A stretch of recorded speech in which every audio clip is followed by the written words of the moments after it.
మనందరి యేసు కత్తి పట్టాడా, కర్ర పట్టాడా? మరి ఆయన ధరించుకున్న యుద్ధోపకరణాలు ఏంటో తెలుసా? ప్రేమనే ఆయుధాన్ని ధరించుకున్నాడు.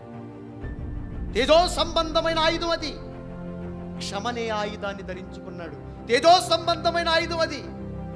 త్యాగం అనే ఆయుధాన్ని ధరించుకున్నాడు. తేజో సంబంధమైన ఆయుధం అది. దయనే ఆయుధాన్ని ధరించుకున్నాడు.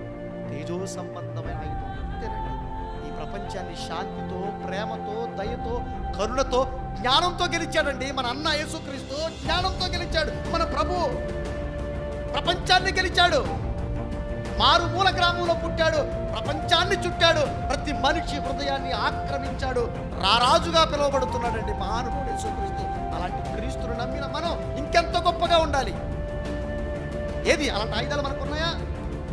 అలాంటి ఆయుధాలు మనకున్నాయా? నీ కుడి చెంప మీద కొడితే ఎడం చెంప చూపించే ఆయుధం దగ్గర ఉందా? లేదా 2 చెంపలు వాయిస్తున్నావా? తేజో సంబంధమైన యుద్ధోపకరణాలు ధరించండి. ప్రేమతో గెలవండి, ప్రేమతో జయించండి. దేవుని వాక్యంతో, జ్ఞానంతో గెలుచుకోండి. నీ జీవితాన్ని ధరించుకోండి.